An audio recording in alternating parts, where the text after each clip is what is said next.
Capítulo 3. Marc Bloch.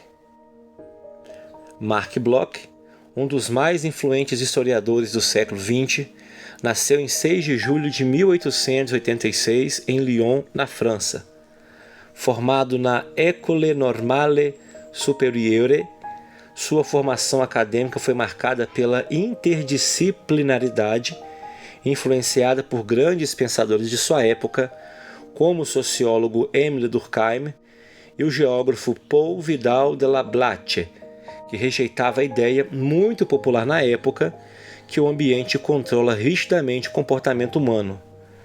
Essa base lhe proporcionou uma visão ampla das ciências humanas e moldou a sua abordagem historiográfica. Bloch é amplamente reconhecido por suas contribuições à história social e econômica, que desafiaram as tradições historiográficas predominantes da época, focadas em eventos políticos e grandes figuras. Sua obra Os Reis Taumaturgos, publicada em 1924, exemplifica essa nova abordagem. Nele, Bloch analisa a prática dos reis que se apresentavam como taumaturgos, ou seja, como aqueles que tinham o poder de curar doenças por meio do toque real. Essa análise não se limitava a um relato de eventos, mas busca compreender as crenças e as mentalidades que cercavam essas práticas no contexto de longa duração da época moderna e medieval. Ao fazer isso, ele introduz a ideia de que a história deve considerar as crenças e a cultura da época, o que se tornaria um tema central da escola dos análises. Na obra A Sociedade Feudal, livro publicado em 1939, Bloch empreende uma análise profunda do feudalismo, desvendando-o não como um evento isolado, mas como um fenômeno social complexo e recorrente na história. Ao comparar sociedades medievais europeias e japonesas, Bloch aplica seu método sociológico, revelando semelhanças e diferenças cruciais nas estruturas sociais e nas dinâmicas de poder. Essa abordagem inovadora, que contrastava com a historiografia política predominante da época, permitiu uma compreensão mais nuance das relações sociais e das transformações históricas. Outra obra significativa de Bloch, A Apologia da História, publicada póstumamente em 1949, é um testemunho de sua reflexão crítica sobre a disciplina histórica.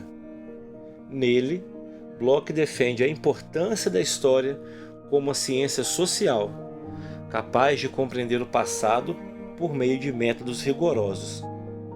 Ele critica o empirismo descontextualizado que prevalecia em seu tempo, propondo que o historiador deve ir do conhecido ao desconhecido, ou método regressivo.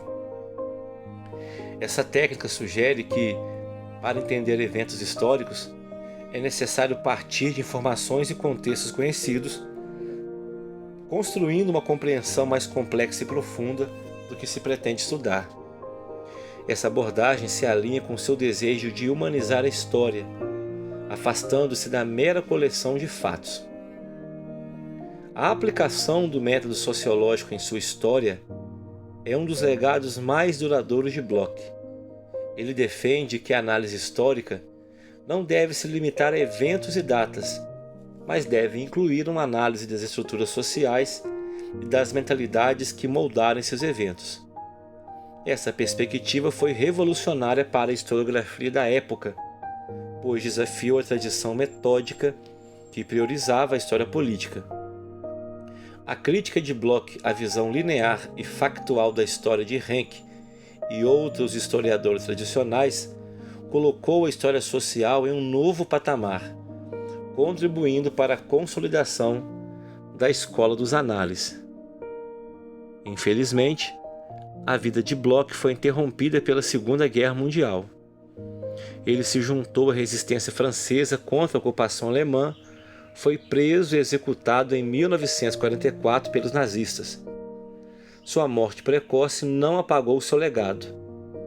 Bloch deixou uma marca indelével na historiografia, influenciando gerações de historiadores que seguiram suas diretrizes sobre a importância de uma análise crítica e multifacetada do passado.